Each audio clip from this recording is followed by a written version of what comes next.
ओम शांति। आज हम शिव बाबा की 12/6/2025 की प्रातः मुरली सुनेंगे। मुरली का सार बाबा ने कहा, मीठे बच्चे, तुम्हें अभी ज्ञान की दृष्टि मिली है, इसलिए तुम्हारा भटकना बंद हुआ।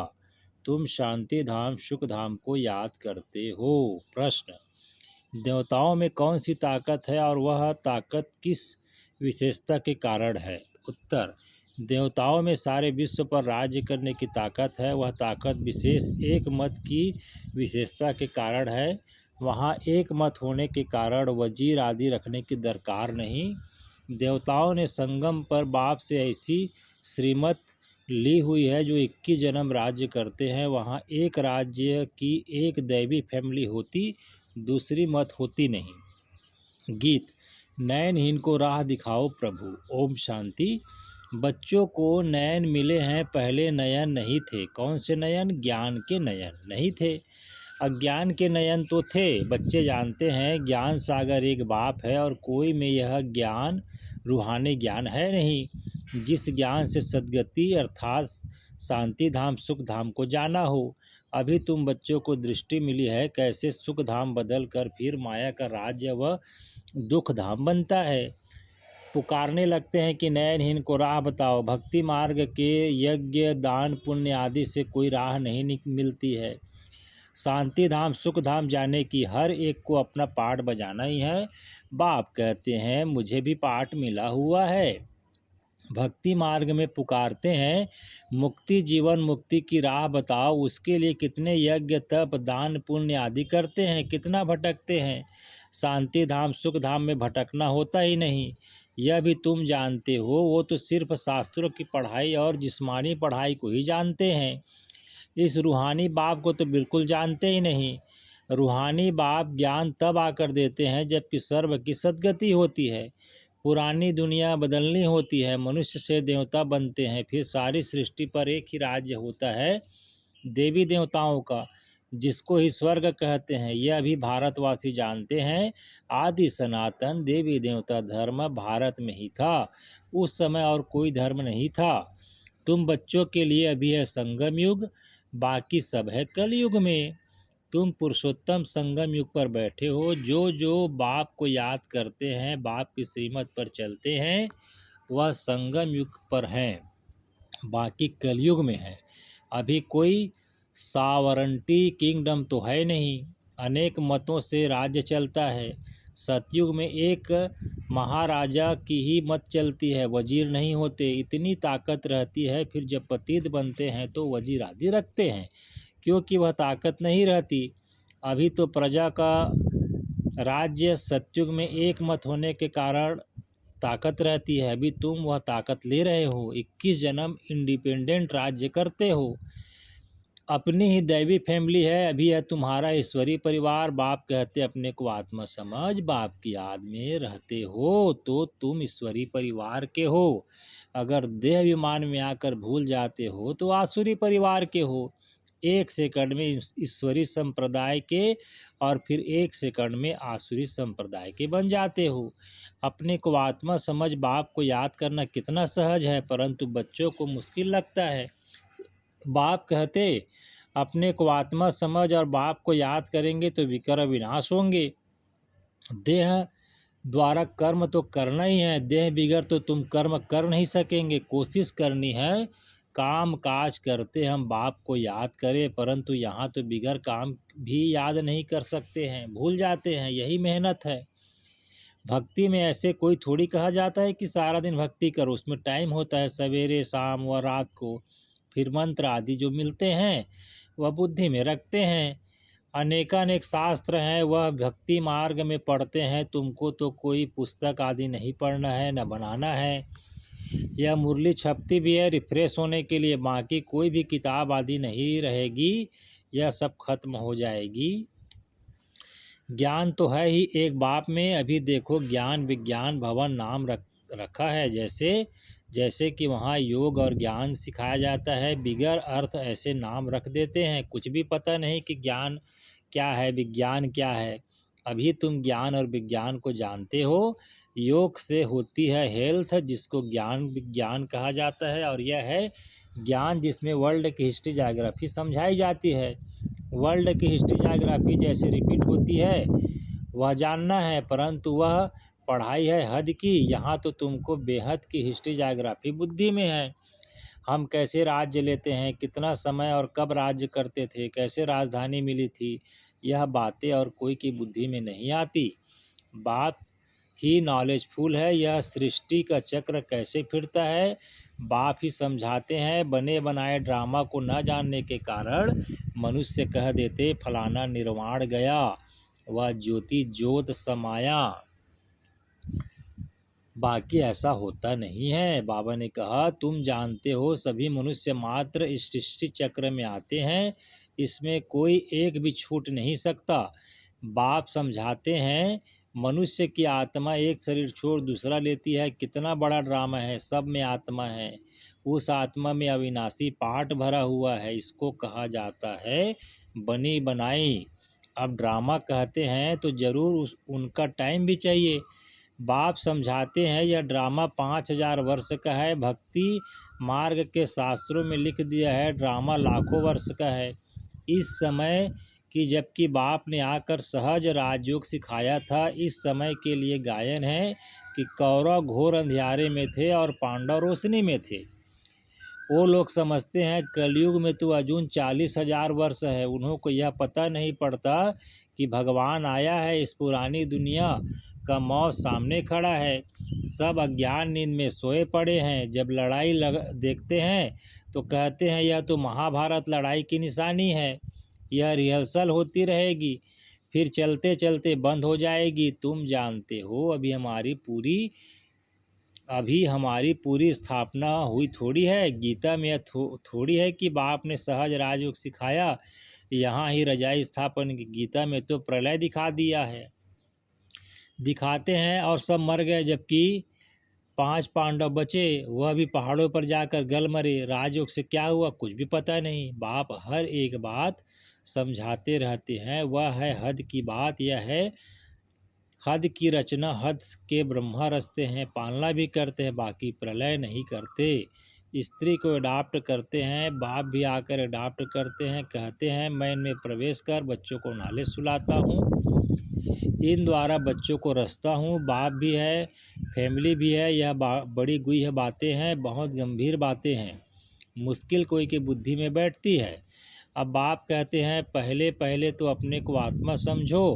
आत्मा ही एक शरीर छोड़ दूसरा लेती है। शरीर पर ही भिन्न भिन्न नाम पड़ते हैं, नाम रूप फीचर सब भिन्न भिन्न है। एक के फीचर्स दूसरे से न मिले। हर एक आत्मा के जन्म जन्मांतर के अपने फीचर्स हैं, अपनी एक ड्रामा में नूंधी हुई है, इसलिए इसको बना बनाया ड्रामा कहा जाता है। अभी बेहद का बाप कहते हैं मुझे याद करो तो विकर विनाश हो। तो हम क्यों न बाप को याद करें, यही मेहनत की बात है। तुम बच्चे जब याद की यात्रा में बैठते हो तो माया के तूफान आते हैं, युद्ध चलता है, उससे घबराना नहीं है। माया घड़ी घड़ी याद को तोड़ेगी। संकल्प विकल्प ऐसे आएंगे जो एकदम माथा खराब कर देगी। तुम मेहनत करो, बाप ने समझाया है इन लक्ष्मी नारायण की कर्म इंद्रियां वश कैसे हुई। यह संपूर्ण निर्विकारी थे। यह शिक्षा इन्हों को कहाँ से मिली। अभी तुम बच्चों को यह बनने की शिक्षा मिल रही है, इसमें कोई विकार नहीं होता। वहाँ रावण राज्य ही नहीं, पीछे रावण राज्य होता है। रावण क्या चीज़ है यह कोई भी नहीं जानते। ड्रामा अनुसार यह भी नूंद है। ड्रामा के आदि मध्य अंत को नहीं जानते, इसलिए ही नेति नेति करते आए हैं। अभी तुम स्वर्गवासी बनने के लिए पुरुषार्थ कर रहे हो। यह लक्ष्मी नारायण स्वर्ग के मालिक है ना, इन्हों के आगे माथा टेकने वाले तमो प्रधान कनिष्ठ पुरुष हैं। बाप कहते हैं पहले पहले तो एक बात पक्की कर लो, अपने को आत्मा समझ, बाप को याद करो, इसमें ही मेहनत है। जैसे 8 घंटे सरकारी नौकरी होती है ना, अभी तुम बेहद की सरकार की मददगार हो। तुमको कम से कम 8 घंटा पुरुषार्थ कर याद में रहना है। यह अवस्था तुम्हारी ऐसी पक्की हो जाएगी जो कोई भी याद नहीं आएगी। बाप की याद में ही शरीर छोड़ेंगे, फिर वही विजयमाला के दाने बनेंगे। एक राजा की प्रजा कितनी ढेर होती है, यहाँ भी प्रजा बनती है। तुम विजयमाला के दाने पूजने लायक बनेंगे। 16,108 की माला भी होती है, एक बड़े बाक्स में पड़ी रहती है। 8 की माला 108 की भी है, अंत में फिर 16,108 की भी बनती है। तुम बच्चों ने ही बाप से राजयोग सीख सारे विश्व को स्वर्ग बनाया है, इसलिए तुमको पूजा जाता है। तुम ही पूज्य थे, फिर पुजारी बने हो। यह दादा कहते हैं, हमने खुद माला फेरी है। लक्ष्मी नारायण के मंदिर में यूँ तो रुद्र माला होनी चाहिए। तुम पहले रुद्र माला फिर रुंड माला बनते हो। पहले नंबर में है रुद्र माला, जिसमें शिव भी है। रुंड माला में शिव कहाँ से आए? वह है विष्णु की माला।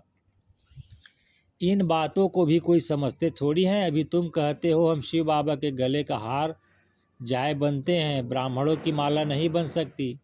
ब्राह्मणों की माला होती नहीं। तुम जितना याद में रहते हो, फिर वहाँ भी नज़दीक में ही आकर राज्य करेंगे।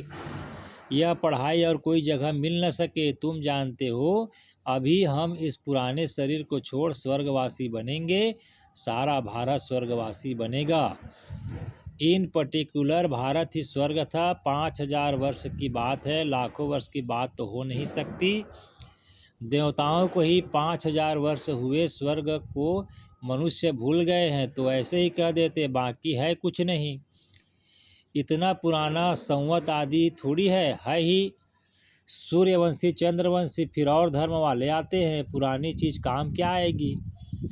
कितना खरीद करते हैं, पुरानी चीज़ की वैल्यू करते हैं। सबसे वैल्यूबल शिव बाबा कितने शिवलिंग बनाते हैं। आत्मा इतनी छोटी है, यह किसको भी समझ में नहीं आता। अति सूक्ष्म रूप है।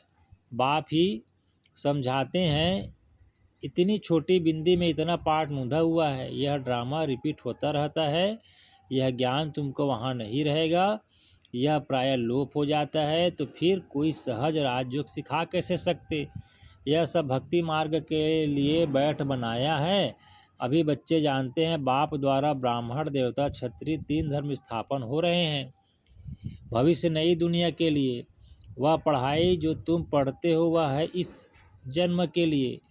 इनकी प्रारब्ध तुमको नई दुनिया में मिलती है। यह पढ़ाई होती है संगम युग पर।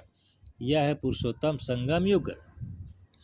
मनुष्य से देवता तो जरूर संगम पर बने होंगे। बाप बच्चों को सब राज समझाते हैं। यह भी बाबा जानते हैं, तुम सारा दिन इस याद में रह नहीं सकेंगे, इम्पॉसिबल है। इसलिए चार्ट रखो, देखो हम कहाँ तक याद में रह सकते हैं। देह अभिमान होगा तो याद कैसे रह सकेगी? पापों का बोझा सिर पर बहुत है, इसलिए बाबा कहते हैं याद में रहो। त्रिमूर्ति का चित्र पॉकेट में डाल दो, परंतु तुम घड़ी घड़ी भूल जाते हो। अल्प को याद करने से वे आदि सब याद आ जाता है। बैस तो सदा लगा रहे। लिटरेचर भी हो, कोई भी अच्छा आदमी हो तो उनको देना चाहिए। अच्छा आदमी कभी मुफ्त में लेंगे नहीं। बोलो इसका क्या पैसा है? बोलो यह गरीबों को तो मुफ्त में दिया जाता है, बाकी जो जितना दे।